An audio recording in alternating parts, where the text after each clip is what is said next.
Real quick heads up before we get this video started, even though this should be obvious, this video contains major spoilers for Danganronpa Trigger Happy Havoc. So if you have not played the game yet, just click off this video and go play it. It was recently released on mobile, so even if you don't have a PC or PlayStation 4, how many times it's been released on, we don't care when at this point in time has a mobile device, so you can just get there. Plus the sequel is on there, so if you want to get a head start on the next game, go play it after that. But onto the review. Hey everyone, it's Kyoko here, and welcome to my review of Danganronpa Trigger Happy Havoc. This is a game in the past I said I fell in love with, so I figured, why not give it the reviewing treatment? And so, this is pretty much going to be just like the Yoshi's Woolly World review, as this is my new style reviewing. Let's get into it. It's very much a good game, good visual novel.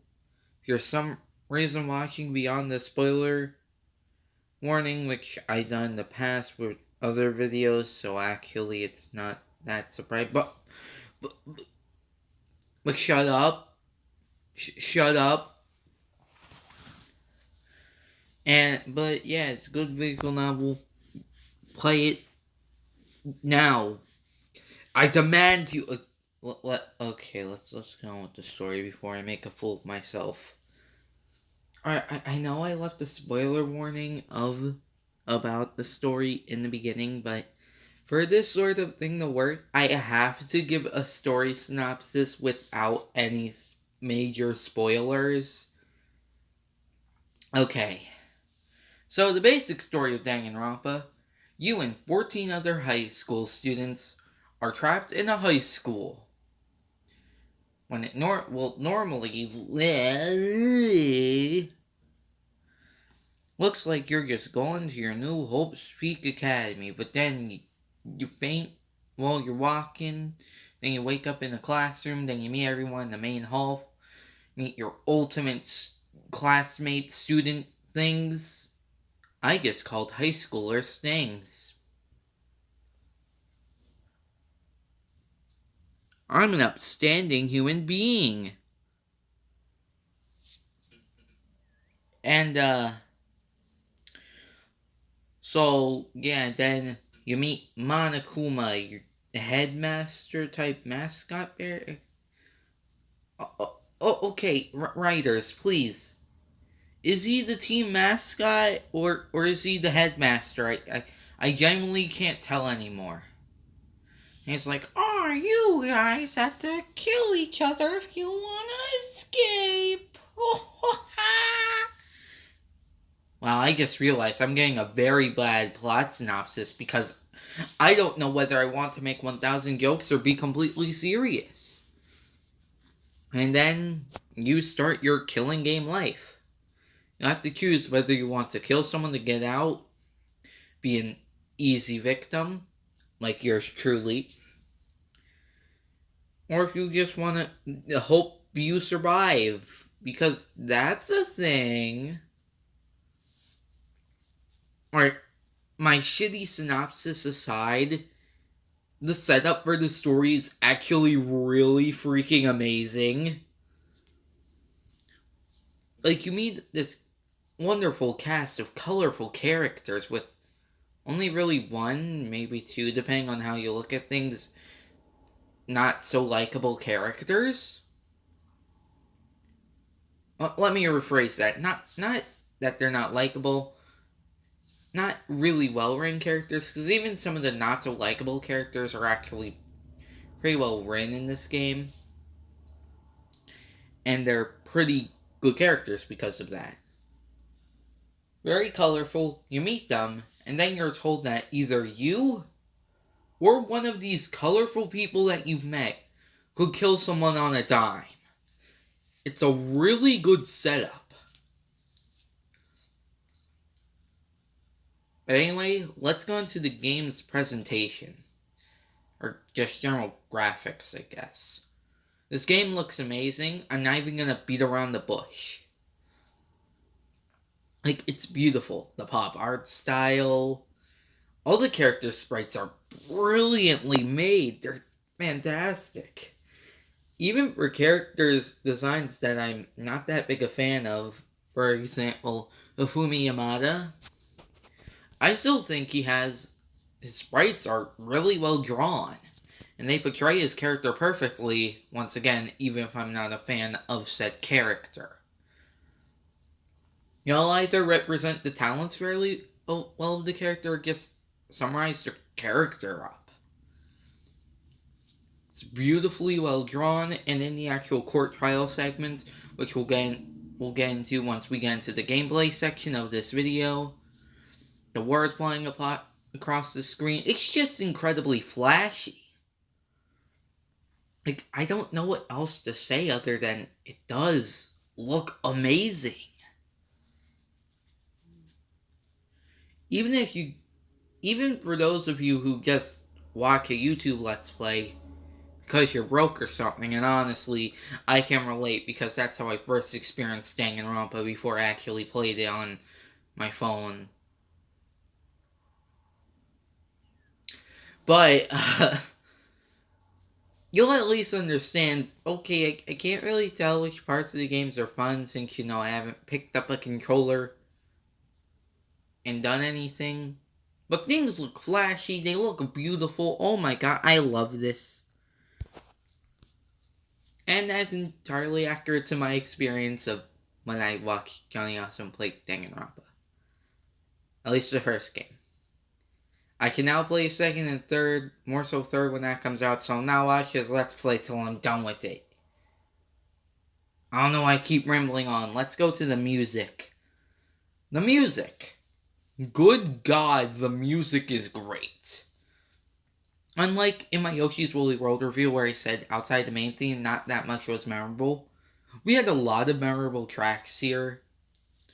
There's the utterly fantastic opening theme, which is a bop, like most opening themes should be.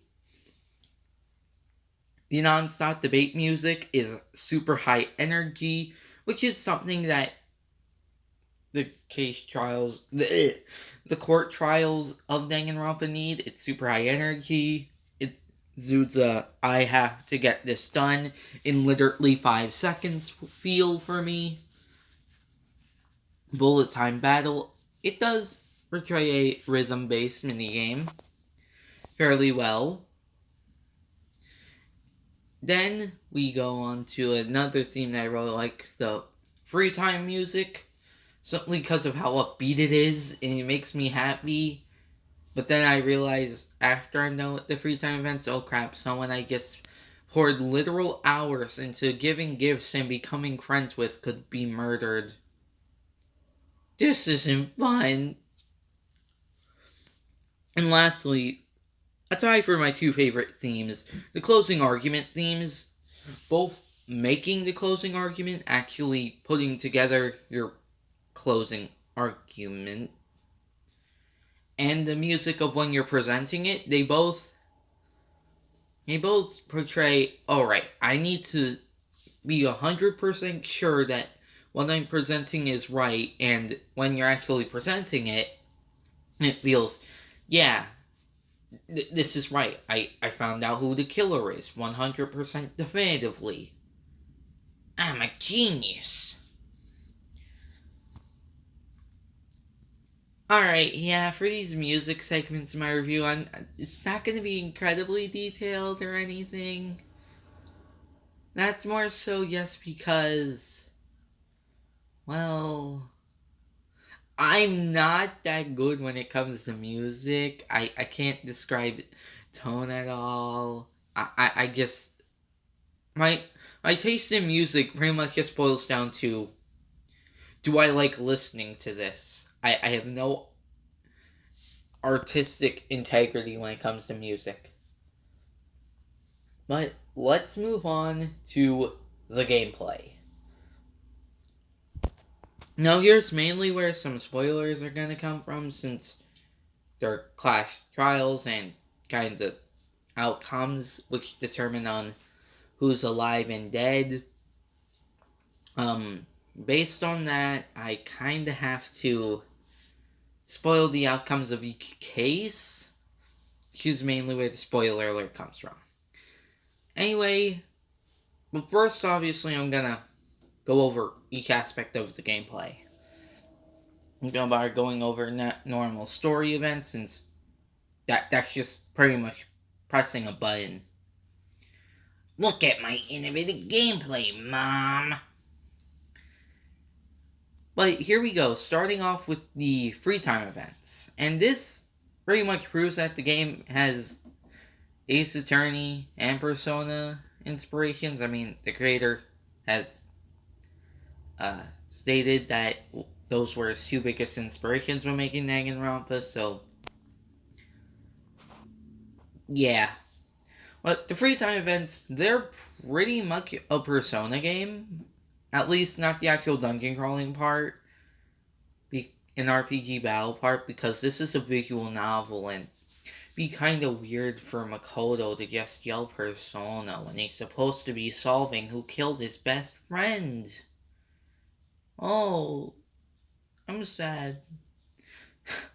You can get gifts from the Mana Mana machine when you find Mana Mana coins by inspecting literally every object in the school, or after winning class trials. That works too. And after you get presents, you can give it to different students. You can either read the text that says, "Oh, this student likes this," or you can just be like me and look up a presents guide. Because I'm lazy. Yay!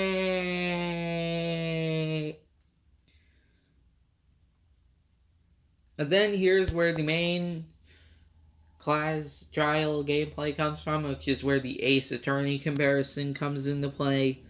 Now, I know some of you are going to compare it to Ace Attorney because that's just how the internet works.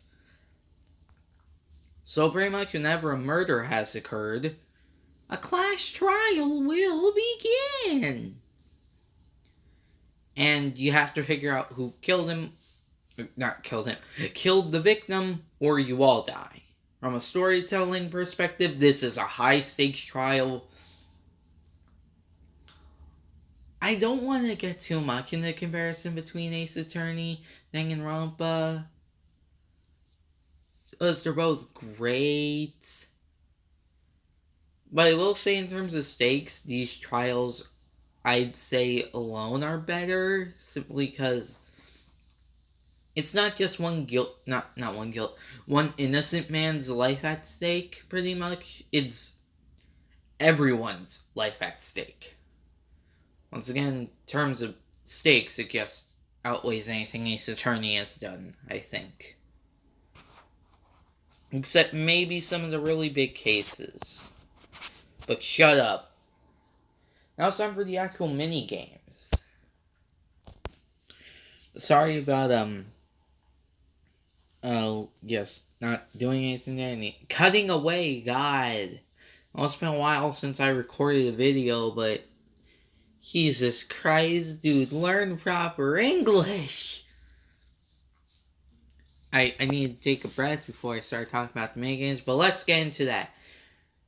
Start off with Non-Stop Debate, which is pretty much a Ace Attorney testimony cross-examination type of deal. Except for the fact that words. Yes, words. Except for the fact that there are words on the screen, you literally have to shoot the contradiction. Like, that's kind of epic, you have to admit. Then the other one, and the one that I don't like, is Hangman's Gambit, where pretty much you spell a word. Sometimes it's easy, sometimes it's hard, especially when they choose words that you have to cure than what you could have picked, but you could have used split personality.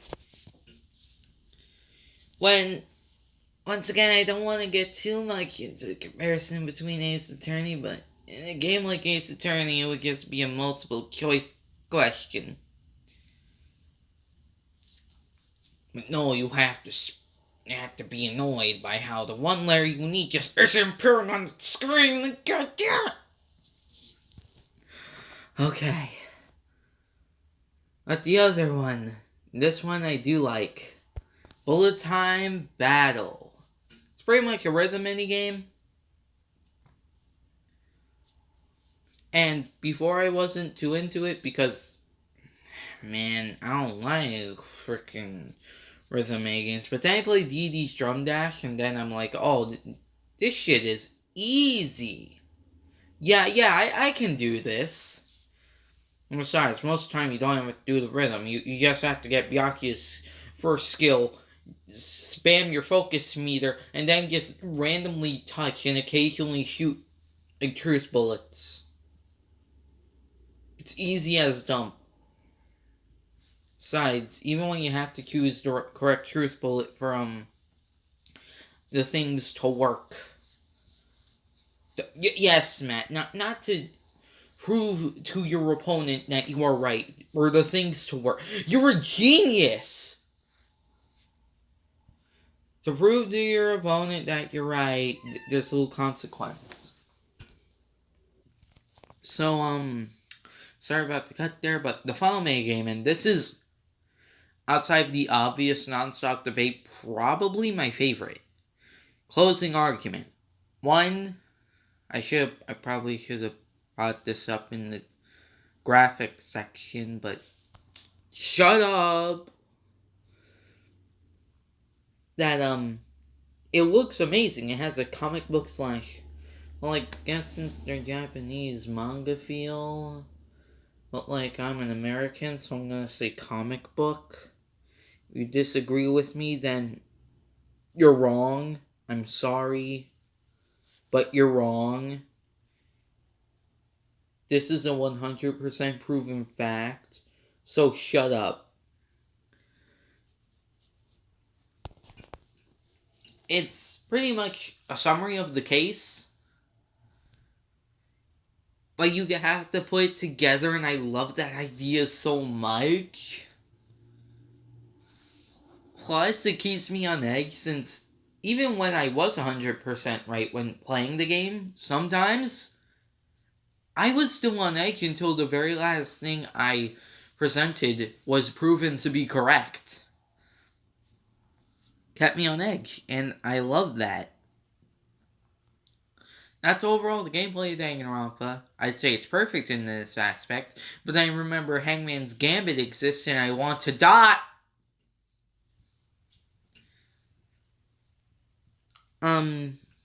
Anyway, time for the final section we're going to be talking about here today.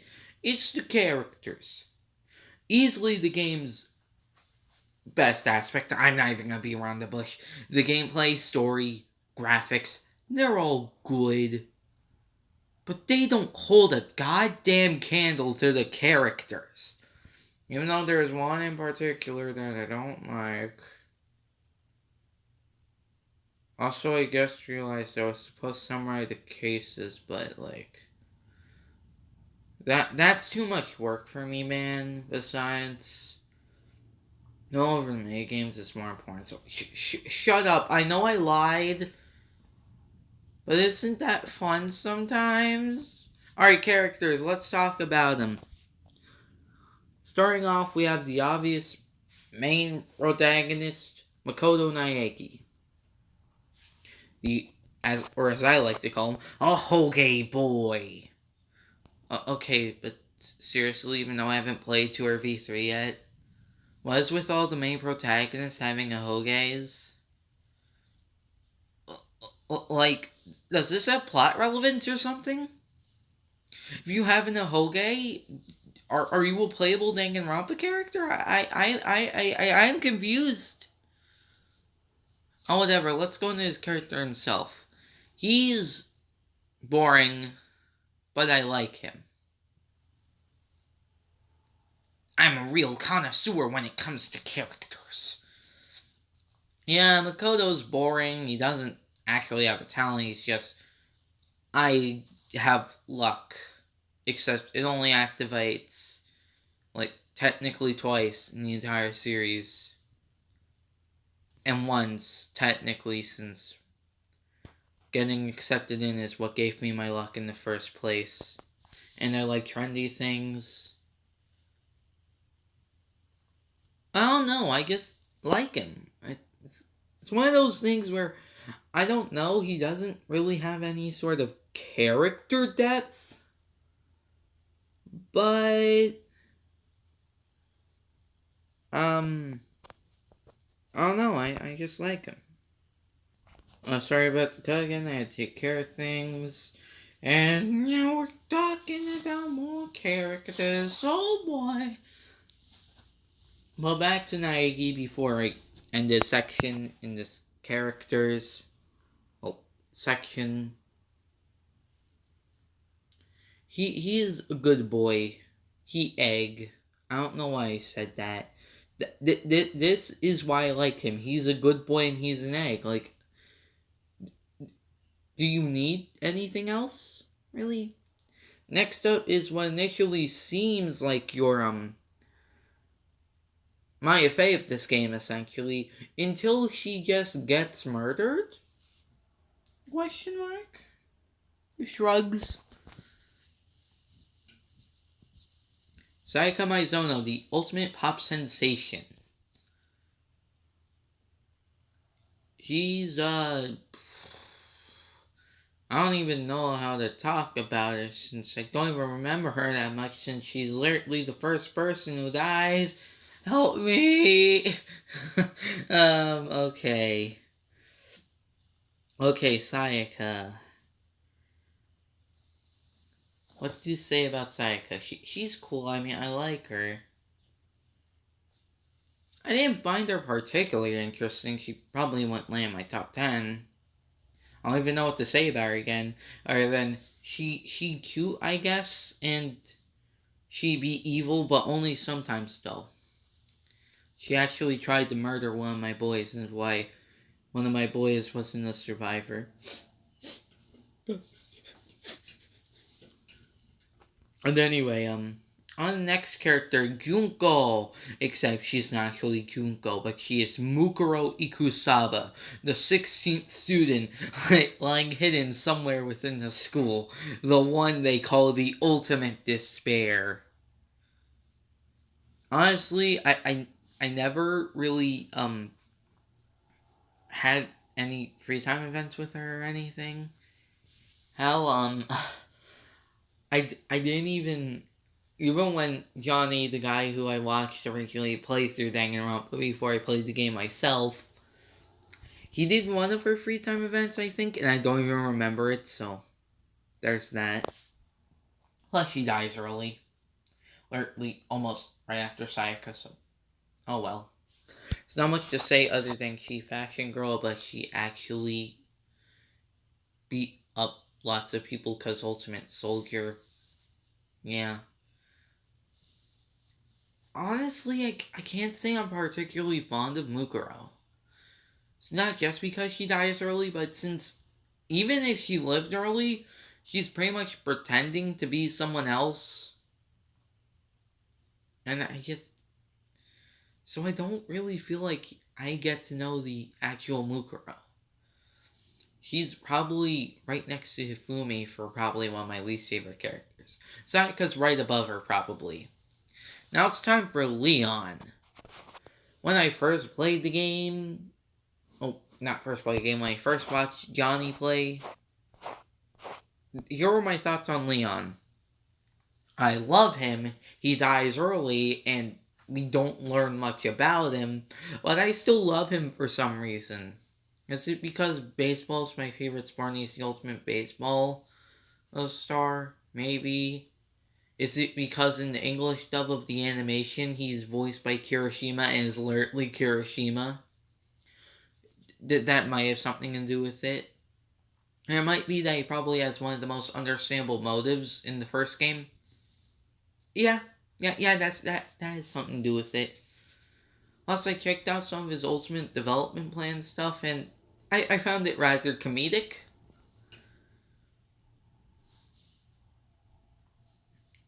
I don't know why. It's very hard to explain why exactly I like Leon as much as I do. I just love him for some unexplained reason.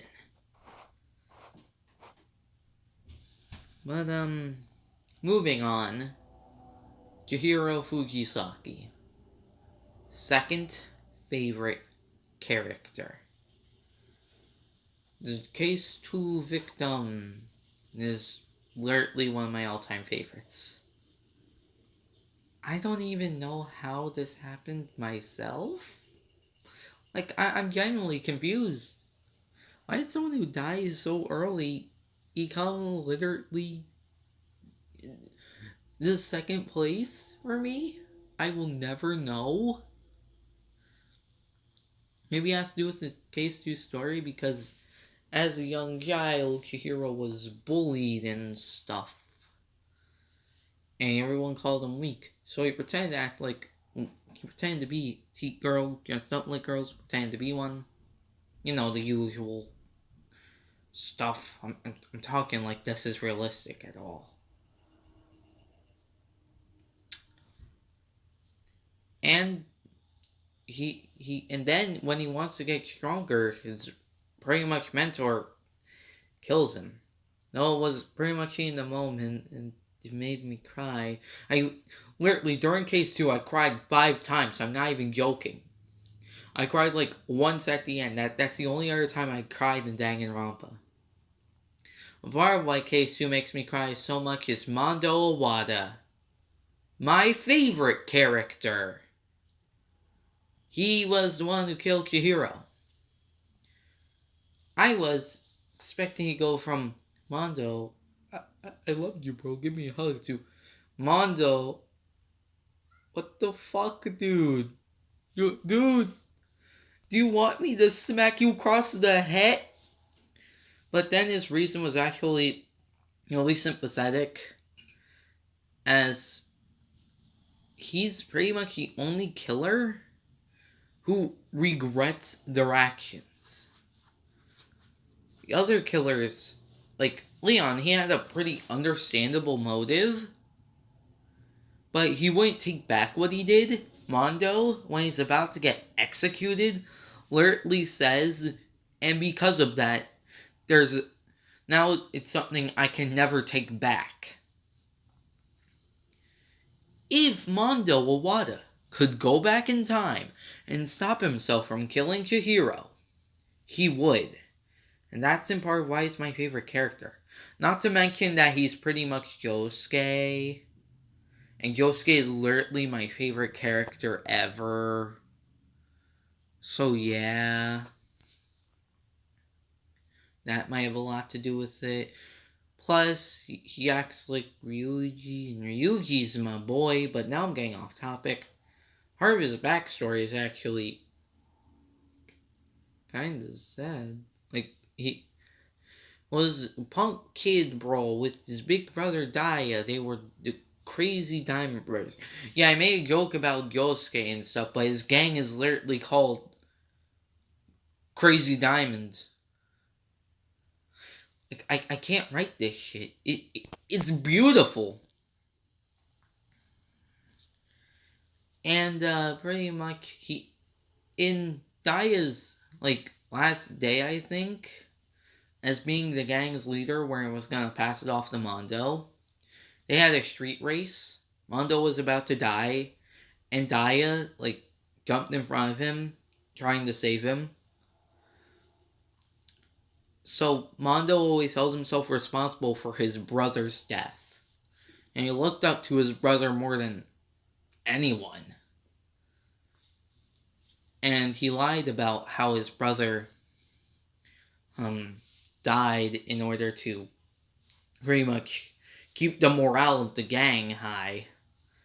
In reality, the clash between Hiro Fujisaki and Mondo is a beautiful thing. Chihiro's very weak on the outside, but is probably one of the strongest members of the cast mentally. He does actually want to better himself. But as for Mondo, he's very much a strong man. I mean, he punches you across the gym, knocking you out before even the first chapter happens. But mentally, he's very weak. His secret weaknesses, like him being the cause of Daya dying, it shakes him to his very core, and he has to give off a tough guy act. I wasn't thinking two people who died before I even got to know them all that much would end up being my two favorite characters. Now on to next characters. Kiyotaka Ishimaru. I keep calling him Ishimura for some reason, so I'm sorry if I say Ishimura sometime. Call him Taka because I don't want to just go around calling a man Kiyotaka. It's Mondo's bro, which considering Mondo swears all the time is kind of funny considering Kiyotaka. I said I didn't want to go around calling him Kiyotaka, and then I proceed to call him Kiyotaka. Taka is the ultimate hall monitor who would think he's someone's a vile human being for saying what the heck. Thanks to an epic Sonic contest with Mondo, Taka becomes bros with him. Then he finds out his bro is a murderer and gets turned to butter, and then he becomes depressed as hell. Honestly, I don't blame him. If I even saw Mondo for 2 seconds in reality, and then now he got turned to butter, I'd be depressed as hell. And then finds alter ego Chihiro's greatest invention, because Chihiro's Doofenshmirtz apparently. I don't know where I was going with that joke. And pretty much he just becomes, he pretty much does the Dragon Ball Z fusion dance with Mondo's dead soul and becomes Keanu? Yeah. Chapter 3, the first game, even before going into the actual murder trial, is really freaking weird. And after it seems like Mondo, god damn it, say Taka. After Taka is finally going to, hopefully after this arc, after some stuff happens, he's gonna realize that he's strong even though his bro is dead. And then he gets murdered. Alright, I understand why Taka was murdered. He was very vulnerable thanks to his bro being dead. But, like, he had a very good arc going for him at this point. I know there are reasons why Taka should have died. And no, I'm not just being stubborn because I originally thought Taka was going to be a survivor. I really think they could have went more with an arc of Taka at first refusing that his bro's actually dead, becoming Kiyando, in order to say, he still lives on through me, but then after a while he can go back to being Taka. And instead of, I need to carry my bro's legacy, just carry his death with him. But that got ruined because of Hifumi Yamada.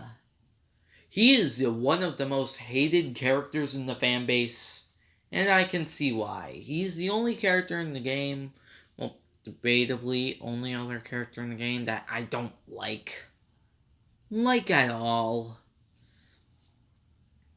He's comic relief, yeah, but if you want comic relief, go with Yasuhiro, man. He's just way better for that purpose.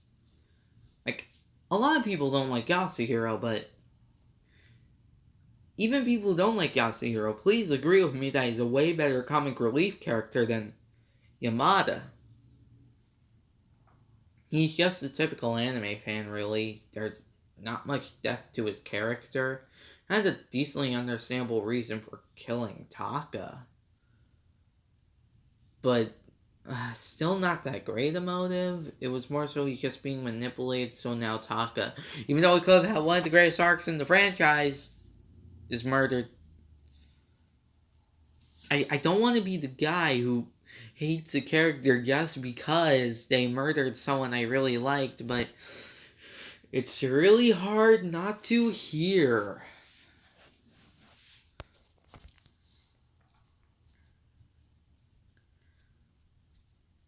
I'll try not to hate Ifumi for that. Yeah, I already hated Ifumi.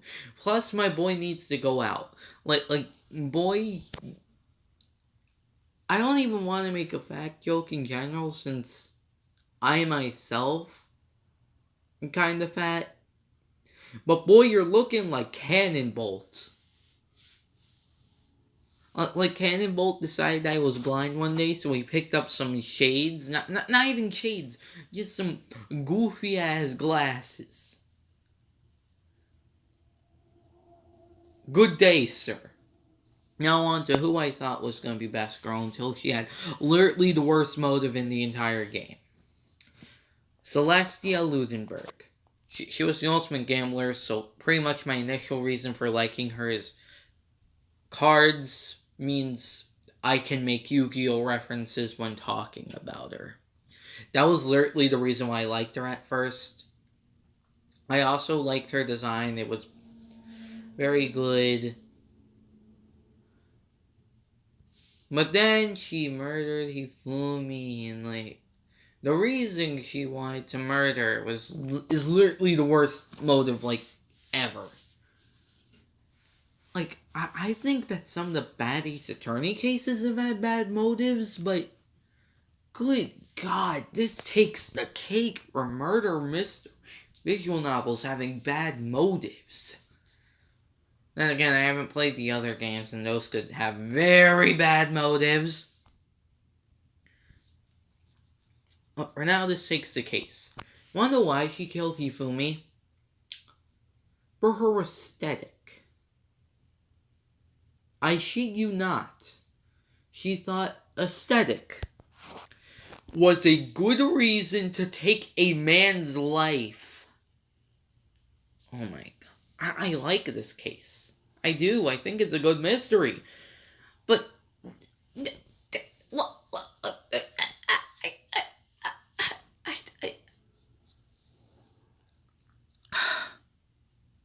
let's move on to Sakura. Sakura, I think she's cool.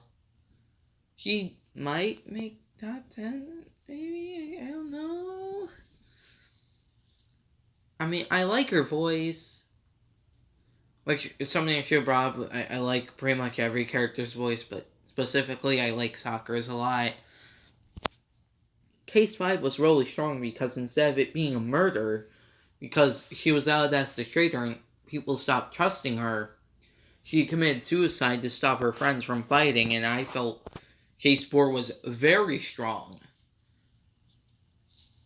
I think it's way better than Case 4, not as good as Case 2, because Case 2 will hit me emotionally, very hard, blew a hole through my heart emotionally.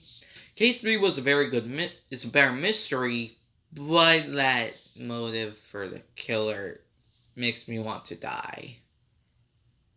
I didn't even realize that joke. Oh my god. I almost said it again. Because it's a suicide case and aspects of it look like a murder, I found it very interesting. And I was originally thinking that Hina was the culprit, but this isn't time to talk about Case 4. It's time to talk about Sakura Ogami's character. To be honest, I don't know much about her since I've never seen any of her free-time events, but she's a martial artist. She likes protein. That's pretty much the limit of I know. That being said, I still think she's a really good character. And then on to the survivors. Actually, you know what? Before we go into the survivors, I should mention the mastermind, Junko, simply because I don't have to talk about her, since in my last countdown, the first entry is Junko. So if you want to learn about what my thoughts on Junko are and her general character, go watch that video. As starting off the survivors, I guess we'll talk about Toko. Toko is best girl. That's the end of the entry. Okay, I guess I'll go more in depth. Toko is amazing. I mean, initially I wasn't the biggest fan of her, since she was very self-loathing and was getting a bit over the top for me. But then Case 2 happened, and it was revealed that Toko was actually this serial killer, genocide yak, and split personality. Oh my god. Why did I become Wario? And I guess we'll roll with it. Alright, back to the actual case at hand. I'm funny. Please let me out of this cell. Please. Alright, can we stop making jokes and actually get to the freaking point? Thank you. I don't know why. I just like Toko. She's best girl. And Genocide Guild is really fun. More so to actually voice in the segments of the game that aren't actually voice acted. Well, she had 2 moms, so we got the LGBT pride coming in. Yeah. And now for my I mentioned my top 2 favorite characters. Let's go with number 3, Byakuya Togami. He is one of the most unlikable characters I've seen in fiction. And he's one of my favorites. Yeah, it's very hard to explain how that actually works. But I guess we'll try. Byakuya Togami is a bit of an ass. His ultimate talent is pretty much, I am Kaiba. AKA, I'm better than you. In literally everything. First, I really hate him and hoped he was killed. But then, at the end of Case 4, when he actually was like, you know what, screw you, I'm not gonna kill anyone except you. I hate you because you're the mastermind. Go die in a hole, which has been lit on fire by 1 million monkeys. Why monkeys? Only in... I don't even know where I'm going with this joke. Like, most of the comedy in this video has just been, I say random stuff that comes to my mind, and it's not even planned, and what am I doing with my career at this point? Anyway, Byakuya is awesome, and he's better than you, probably. Let's put the asterisks around probably, because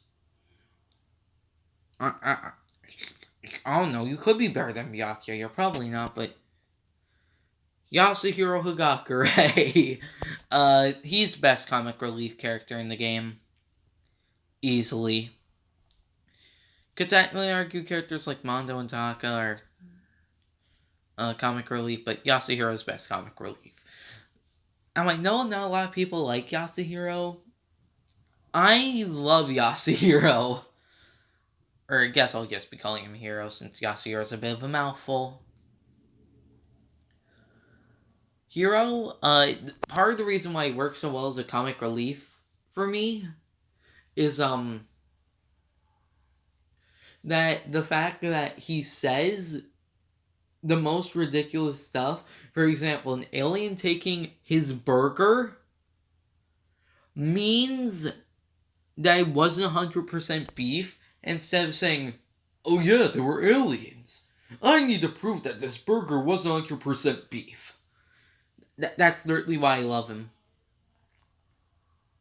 Sure, out of the really stupid characters in the game, he probably helps out the least, but I'm not going to say something like, oh, he was useless to the plot, because overall in cases 3 and 4, which, as I said before, were really good cases,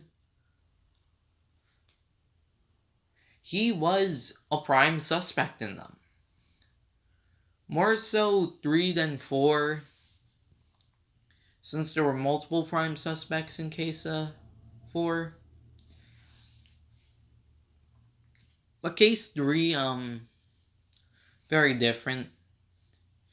He is the prime suspect until you can actually pin Celeste as the killer. And yeah, I love Hiro. Plus he has best hair.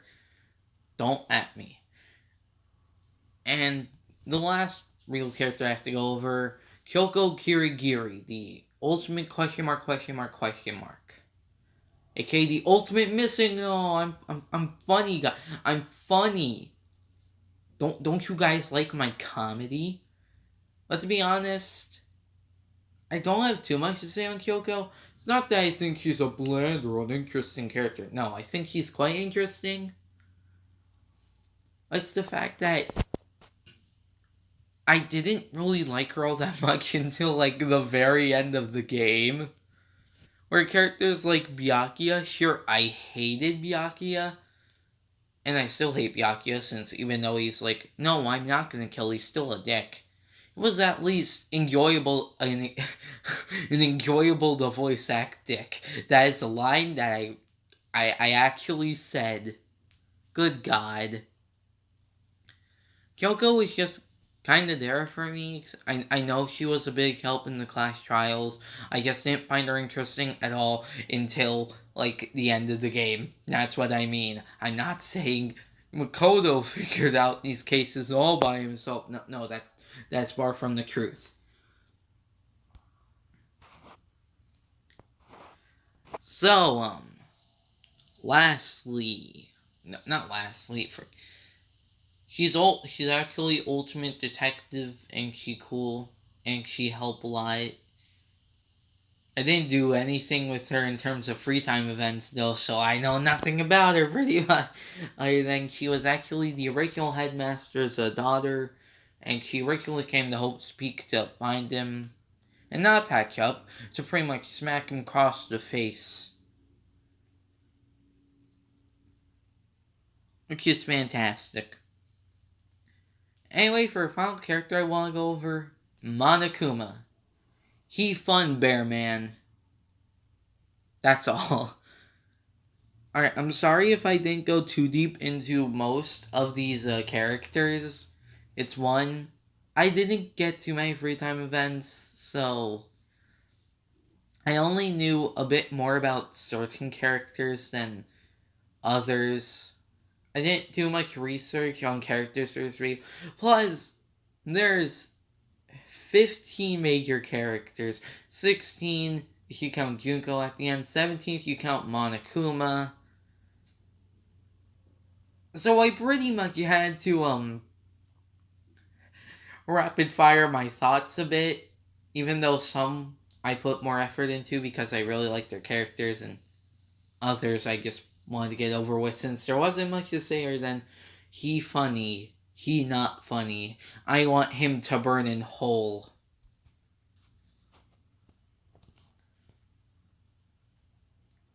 Anyway, that has been my review of Danganronpa Trigger Happy Havoc. I hope you guys have enjoyed it.